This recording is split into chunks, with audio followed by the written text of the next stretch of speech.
Good morning बेटा। बेटा हम लोग पिछले हफ्ते हिंदी में ग्रामर पढ़े थे और मंजरी का पाठ हो गया है। तो अब हम लोग इस बार महान व्यक्तित्व पढ़ रहे हैं और महान व्यक्तित्व में कुछ चैप्टर्स हमने बीच से हटा दिए हैं। तो जब उसको पढ़ाना होगा तो मैं आपको पढ़ाऊंगी, लेकिन इस समय जो चैप्टर मैं आपको पढ़ा रही हूँ अशोक महान के बाद, वो है सूफी संत निजामुद्दीन और अमीर खुसरो। तो भारत में जब बहुत उथल पुथल था, भारत में जब सामाजिक समरसता का, एकता का अभाव था, उसी समय आपस में मेल जोल स्थापित करने के लिए, लोगों के बीच में मेल जोल स्थापित करने के लिए सूफी संत निजामुद्दीन औलिया और उनके शिष्य अमीर खुसरो का पदार्पण रहा, विशेष योगदान रहा उन लोगों का। और शेख निजामुद्दीन ने मानव प्रेम और सद्भावना के लिए बहुत काम किया और उनके शिष्य जो है अमीर खुसरो भी हिंदू और मुस्लिम समाज में एकता स्थापित करने के लिए अग्रणी रहे, अर्थात दूत बन गए। तो इस प्रकार उन लोगों का विशेष योगदान हमारे समाज में रहा। तो सबसे पहले हम सूफी संत के बारे में जानेंगे। सूफी संत उसे कहते हैं जो समाज में भक्ति का मार्ग अपनाता है, समाज में एकता का मार्ग प्रशस्त करता है और लोगों में आपसी मेलजोल बढ़ाता है, उसे हम सूफी संत कहते हैं। ठीक है, संत तो आप जानते ही हैं ना कि संत लोग ऐसे होते हैं जिनको किसी भी धर्म से, जाति से, अमीर से, गरीब से कोई मतलब नहीं होता, जो समाज में केवल और केवल प्रेम और सद्भावना का संदेश देते हैं, उन्हें हम संत कहते हैं। चाहे वो किसी भी जाति के हों, लेकिन उनके ऊपर जाति का कोई असर नहीं होता। तो उसी में शेख निजामुद्दीन औलिया का नाम भी बहुत ही आदर के साथ लिया जाता है। इनका जन्म बदायूं में हुआ था। जब ये 5 साल के थे तो इनके पिता की मौत हो गई।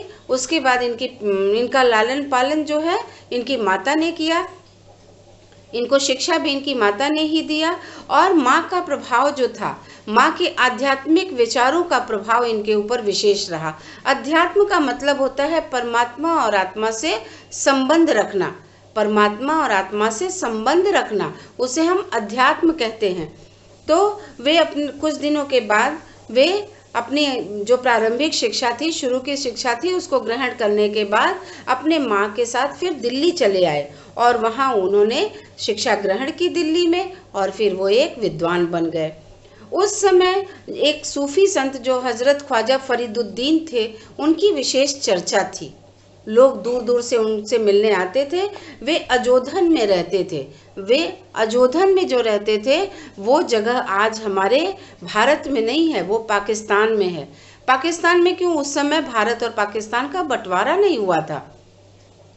तो उस समय का अजोधन जो अब पाकिस्तान में है, उनसे निजामुद्दीन औलिया भी उनकी ख्याति सुनकर, उनका प्रसिद्धि सुनकर उनके पास मिलने गए और वहाँ बहुत प्रभावित हुए। उन्होंने बाबा से बहुत प्रभावित हुए और उनको फरीदुद्दीन को बाबा फरीद भी कहा जाता था। और उन्होंने निजामुद्दीन से इतना प्रसन्न हुए कि उन्होंने निजामुद्दीन को अपना शिष्य बना लिया। अब बाबा फरीद के संपर्क में रहकर शेख निजामुद्दीन ने फिर से आध्यात्मिक चिंतन और साधना किया और उनके रहस्यों को, तपस्या के रहस्यों को समझा और कुछ समय बाद वे उनसे मिलकर दिल्ली लौट आए। मतलब बाबा फरीद के साथ रहकर तपस्या और साधना का महत्व समझकर निजामुद्दीन फिर से दिल्ली लौट आए और दिल्ली लौटकर उन्होंने गयासपुर नामक जगह पर एक मठ की स्थापना की।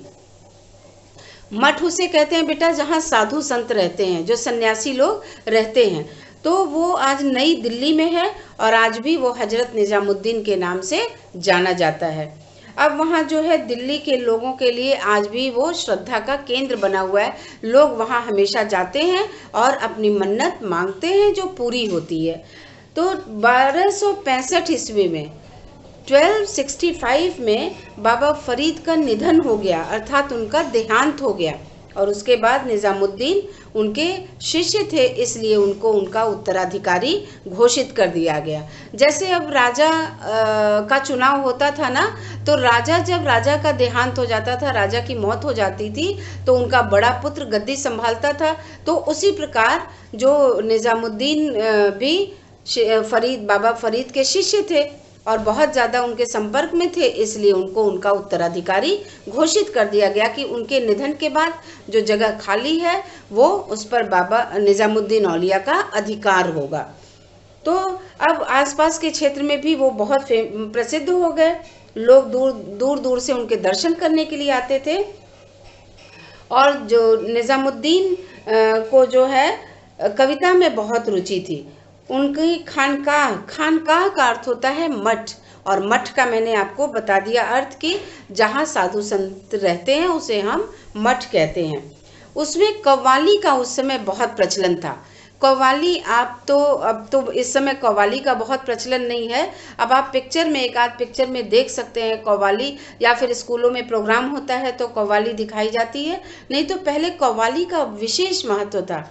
साधु सन्यासी या फिर भजन कीर्तन करने वाले लोग या फिर गांव-गांव में लोग कव्वाली कहते थे। तो उस समय कव्वाली में बहुत बड़ी बड़ी संख्या में भीड़ एकत्रित होती थी।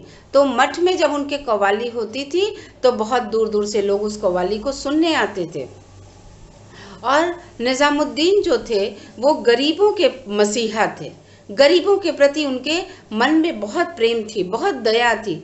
उनको उपहार और भेंट में जो भी चीज़ मिलता वो गरीबों को दे दिया करते थे। वो जब मठ में रहते थे अपने, तो उनको जो भेंट मिलती थी, लोग दर्शन करने आते थे तो जिनके पास पैसा रहता था वो निजामुद्दीन को कुछ न कुछ गिफ्ट देता था, उपहार देता था। तो वो क्या करते थे कि उसको अपने गरीब लोगों में बांट दिया करते थे। उनका लंगर जो मुफ्त में भोजन चलता था, भंडारा जिसे कहते हैं, वो सबके लिए खुला रहता था। सब लोग आके उसमें खाना खा सकते थे। जो गरीब थे वो आके वहाँ अपना पेट जो है भर सकते थे। अब उन्होंने क्या किया कि जीवन भर उन्होंने मानव प्रेम का प्रचार प्रसार किया और सबको उन्होंने ये कहा कि सांसारिक बंधनों से मुक्त हो जाओ। अर्थात चूंकि वो खुद सन्यासी थे तो उन्होंने ये बताया कि जो साधु संत की तरह जब किसी भी चीज़ से मोह माया मत रखो। जो सांसारिक बंधन है, अपनी जिम्मेदारियों को पूरा करने के बाद उससे तुम मुक्त हो जाओ। और जो उनकी शिष्य मंडली थी, जो उनके लोग थे, वे बहुत जगह जगह से दूर दूर से लोग आते थे और सभी धर्मों के लोग उनमें उनके शिष्य बन गए थे। ये नहीं था कि वो मुसलमान थे तो उनके केवल मुसलमान शिष्य थे, क्योंकि उन्होंने भाईचारा और प्रेम का प्रचार प्रसार किया था। इसलिए उनके शिष्यों में हिंदू, मुस्लिम, सिख, ईसाई सबका समावेश था। और अपने शिष्यों का जो बहुत ध्यान रखते थे और हमेशा वो कहते थे कि आपका जो सामाजिक उत्तरदायित्व है, आपका समाज के प्रति आपका जो उत्तरदायित्व है, उसको आप जरूर पूरा करिए। और 1325 ईस्वी में 1325 में निजामुद्दीन औलिया का निधन हो गया, जिससे पूरे जनमानस में लोगों में शोक व्याप्त हो गया। लोग बहुत दुखी हुए उनके मरने से। तो उनके शिष्य थे अमीर खुसरो, उन्होंने कहा था कि गोरी सोवे सेज पर, मुख पर डारे केस, चल खुसरो घर आपने रैन भई चौदेस। वो उनको बहुत मानते थे अपने गुरु को, इसलिए उन्होंने कहा, उनके निधन पर, उनके मौत पर कहा कि गोरी सोवे सेज पर। उन्होंने ये उदाहरण दिया कि अब तो हमारे जो हमारे गुरु थे उनका निधन हो गया, तो जिस प्रकार एक औरत अगर सेज पर सोई है, वो उठ नहीं रही है और उसके मुख पर केस अर्थात बाल का पूरा घना छाया हुआ है, चल खुसरो घर आपने। उन्होंने कहा कि हे खुसरो, अब अपने घर चलो, क्योंकि तुम्हारे लिए चारों तरफ, तुम्हारे लिए इस देश में चारों तरफ केवल और केवल अंधेरा हो गया है, रात हो गई है। ठीक है, तो उन्होंने ये बताया कि फिर उसने कहा कि भले वो हमारे बीच नहीं है, लेकिन मानवता के प्रति प्रेम और सद्भावना, सेवा जैसे गुणों के कारण निजामुद्दीन औलिया को आज भी प्रभु के प्रिय अर्थात उनको महबूबे इलाही का दर्जा मिला हुआ है और आज भी संत सम्राट उनको माना जाता है। उनके मज़ार पर बहुत सारे लोग, लाखों लोग दर्शन करने के लिए जाते हैं, श्रद्धांजलि देते हैं उनको और उनसे मन्नत मांगते हैं, जो संभवतः पूरा होता है, ऐसा माना गया है। तो बेटा अब हम लोग दूसरा पढ़ेंगे, अमीर खुसरो। अमीर खुसरो निजामुद्दीन के शिष्य थे और वो जो है अमीर खुसरो मुकरी और पहेली कहते थे। मुकरी और पहेली, पहेली तो आप जानते हैं ना कि पहेली हम बुझाते हैं, पूछते हैं और उसका आंसर देना पड़ता है। पहेली में और मुकरी में ये अंतर होता है कि पहेली हम पूछते हैं अगर किसी से तो उससे संबंधित शब्द का उस पहेली का उत्तर देना पड़ता है, लेकिन मुकरी जो होता है उसी के लाइन में, मुकरी के जो आखिरी पंक्ति होती है, आखिरी लाइन होती है, उसी में उसका उत्तर छिपा होता है। तो अमीर खुसरो जो है वो मुकरी और पहेली दोनों कहते थे, जो लोगों में बहुत प्रसिद्ध था। और हिंदी, चूंकि हिंदी में रचनाएं करते थे, इसलिए उनको जनमानस में बहुत ज़्यादा लोकप्रियता भी हासिल थी। खुसरो की जो हिंदी रचनाएं में गीत, दोहे, पहेली और मुकरी जो विशेष रूप से प्रसिद्ध है। वे निजामुद्दीन औलिया के अनन्य भक्त थे और उनके शिष्य थे। उनका जन्म 1253 ईस्वी में हुआ था, एटा जिले में पटियाली कस्बे में हुआ था। उनके पिता का नाम सैफुद्दीन था और पिता उनके प्रकृति, कला और काव्य के प्रेमी थे, मतलब प्राकृतिक चीज़ों से उनको बहुत ज़्यादा प्रेम था। और अमीर खुसरो का इसका जो है पिता का काफ़ी असर उनके ऊपर पड़ा था। अब जब वो बड़े हो गए, युवा हो गए, तो एक दरबारी का जीवन चुना। एक राजा के यहाँ दरबारी के रूप में उन्होंने अपने जीवन का लक्ष्य बना लिया। और सुल्तान, उस समय के राजा थे जलालुद्दीन खिलजी और सुल्तान अलाउद्दीन खिलजी ने अपने दरबार में अमीर खुसरो को कवि, साहित्यकार और संगीतकार के रूप में रख लिया। अब वहाँ वो क्या करते थे कि लोगों को अपनी कला से बहुत ज़्यादा प्रसन्न किया करते थे। अब अन्य कलाकारों के बीच में रहते थे, जिससे उनकी कला में और ज़्यादा निखार होता गया। उनको अरबी, फारसी और हिंदी कई इन भाषाओं का ज्ञान था, इसलिए अपनी रचनाएं उसमें करते थे। उनको संस्कृत का भी बहुत अच्छा ज्ञान था और अपनी रचना में उन्होंने भारत की जलवायु और फल फूल, पशु पक्षियों की प्रशंसा की है। और खुसरो ने दिल्ली को बगदाद से भी बढ़कर माना है। उन्होंने दिल्ली को बगदाद से बढ़ के माना है और उन्होंने कहा है कि भारतीय दर्शन अर्थात भारत को समझना यूनान और रोम से भी श्रेष्ठ है। भारत जो देश है यूनान से और रोम से बढ़िया देश है। उनके अनुसार इस देश के कोने कोने में शिक्षा और ज्ञान बिखरे पड़े हैं। अमीर खुसरो ने बताया कि भारतीय लोग बहुत संस्कारी और शिक्षित हैं और पूरे देश में ज्ञान का भंडार है। और उन्होंने अपनी रचनाओं में भारत की बहुत सराहना की। उन्होंने कहा कि मुझे भारतीय होने पर बहुत ज़्यादा गर्व है। उन्होंने उनका जो ग्रंथ था गुररतुल कलाम, उनमें लिखा कि मैं एक हिंदुस्तानी तुर्क हूँ और आपके प्रश्नों का मैं उत्तर हिंदी में दे सकता हूँ। मैं तूतीय हिंद हूँ। उन्होंने अपने आप को हिंदुस्तान का तोता कहा। उन्होंने कहा आप मुझसे हिंदी में प्रश्न करें ताकि मैं भली भांति बात कर सकूं।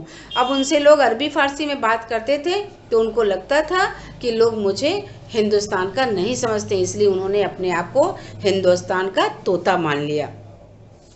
अमीर खुसरो संगीतज्ञ भी थे और वे प्रथम भारतीय ऐसे थे जिन्होंने ईरानी और भारतीय रागों के सम्मिश्रण की बात सोची। मतलब दो देशों के संगीत को एक में मिलाकर उसको गाने की परंपरा बनाने की बात की। उन्होंने कई राग बनाए, कई रागों की रचना की। जो आजकल हमारे संगीतकार जो होते हैं वो नए नए रागों की रचना करते हैं ना, तो उस तरह अमीर खुसरो ने उस समय भी किया था।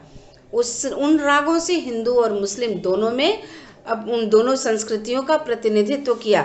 ऐसा नहीं है कि वो मुसलमान थे तो केवल मुसलमानों के अग्रणी थे, वो हिंदुओं के भी अग्रणी थे और कई जगह पर उन्होंने आगे आगे भूमिका अपनी हिंदू मुस्लिम दोनों के लिए निभाई थी। अब गायन जो नई पद्धति है ख्याल, जब आप आगे संगीत लेंगे और संगीत के बारे में समझेंगे तो उसमें आपको ख्याल का मतलब समझ में आएगा।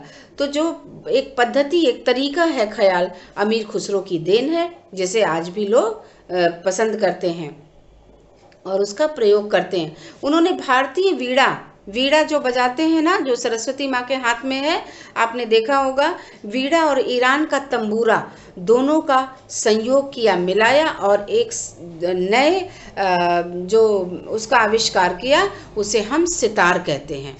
ठीक है, तो नए वादन का उन्होंने आविष्कार किया।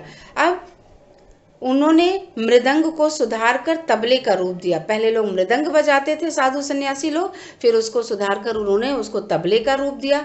और निजामुद्दीन औलिया का शिष्य होने के कारण खुसरो पर सूफी संतों का और उनकी मान्यताओं का विशेष प्रभाव था। वो सूफी संत को बहुत मानते थे और उनका जो है औलिया के निधन के बाद खुसरो अपने आप को बहुत अलग थलग समझने लगे और उसी साल उनका भी देहांत हो गया। मतलब अपने गुरु के लिए इतना ज़्यादा वो परेशान रहते थे और अपने गुरु के वजह से अपने आप को एकदम अलग अलग समझने लगे थे। लग रहा था उनको कि दुनिया में उनका कोई नहीं है। तो उसी साल उन्हीं की चिंता में वो रहते थे और उसी साल उनका भी निधन हो गया। खुसरो एक धर्मनिष्ठ व्यक्ति थे, वो धर्म को मानने वाले थे, लेकिन अन्य धर्मों के प्रति भी वो बहुत सहिष्णु थे, बहुत ज़्यादा सहनशील थे। और उनके चरित्र की ये सबसे बड़ी विशेषता थी कि वो मुसलमान होने के साथ साथ सभी धर्मों का आदर करते थे, सबके साथ उनका मेलजोल था, इसलिए वो जनमानस में भी लोकप्रिय थे। समाज के सभी वर्ग के लोग उनको अपने बीच में पाकर बहुत खुश होते थे और भारतीय इतिहास में उनका व्यक्तित्व जो है वो अद्वितीय है। तो इस प्रकार बेटा हम अमीर खुसरो और निजामुद्दीन औलिया के बारे में पढ़ चुके।